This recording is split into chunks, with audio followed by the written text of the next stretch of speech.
current relationship status. So are you single, talking stage, situationship, friends with benefits, relationship, married, polycule, sex, cult, harem, whatever it may be?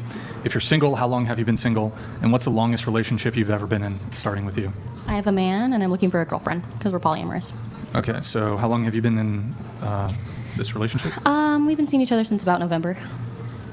Are you looking for a Temu witch? I don't know what a Temu witch is. Okay. Maybe an Etsy witch. Longest relationship? Thank you, JJ. Probably on and off 6 years. On and off 6 years? Yeah, when I was younger.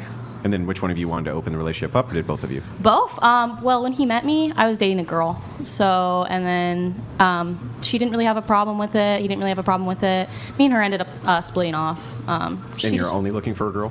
Yeah. Okay. Yeah, I have enough of a man. One's good enough for me. Your 6-year relationship, you said it was on again, off again? Mm-hmm. How many times was it on and off? Oh my gosh. Okay, we were like either enemies or lovers and no in between. It was the most toxic shit I've ever been in my entire life. We probably would talk to each other for about 1 to 2 weeks, and then something bad would happen, and then we would go back to being enemies and blocked, and then we'd go again and again and again. It was really toxic. I was young. I was a teenager. How many times was it on again, off again? 10, Like, 20, 30, 40, probably like 50? 30. It was Who was a ending constant it thing. more often than not? Probably him.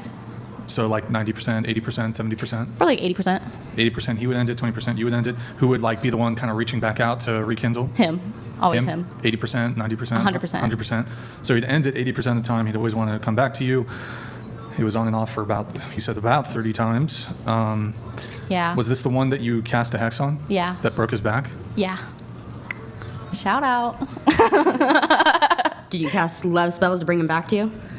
No, I didn't practice witchcraft when I was in a relationship with him. I found spirituality afterwards. Yeah. And so is he, when you say he broke his back, is he like in a wheelchair, or what's the severity of his injury? I have no idea. I just saw the post, like a GoFundMe posted by one of his friends, and then one of them reached out to me and told me, and they asked me, they're like, was this him? Like, did you hex him? And I was like, I'm not going to say anything. You realize how catastrophic a back injury is? Yeah. I mean, it's kind of interesting that you're smiling. Yeah. You seem a bit happy that somebody's going through a substantial life-altering. I can't really talk about it because the word is going to trigger you guys. But he SA'd me multiple times and abused me multiple times. It was a very toxic relationship. So I don't feel bad if an abuser gets what's coming to them. That's actually what I stand for. I get justice for victims of SA, victims of abuse. Would he agree? Would he say that he did that to you? I don't think most SAers would agree to that. I think most of them would deny it. I don't really know of any that proudly talk about it. Well, I think usually, this is just me, but if you were SA'd the way that you're talking about, especially, I'm guessing no police reports, nothing like that, right? No, I was 16. Yeah. I didn't know any better.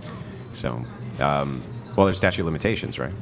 Like you can still go later and do that, Yeah. can't you? I don't really have proof.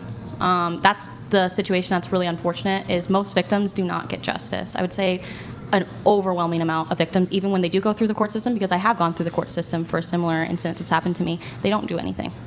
They really do not. You didn't get any justice when you actually went? No. And it actually was more traumatizing going through the entire event. I would say even more than being SA'd. Being someone who's been through it, I have to disagree with that. Well, I guess he broke his back, so... Everybody's experience is different. You can't speak for one person's No, I'm just experience. disagreeing.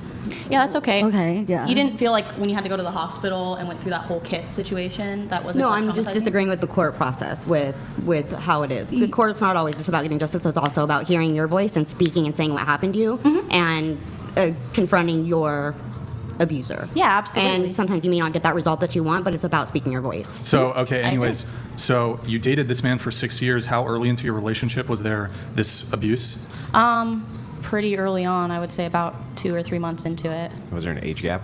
I think he was 2 years older. Yeah. So. I'm a little confused here.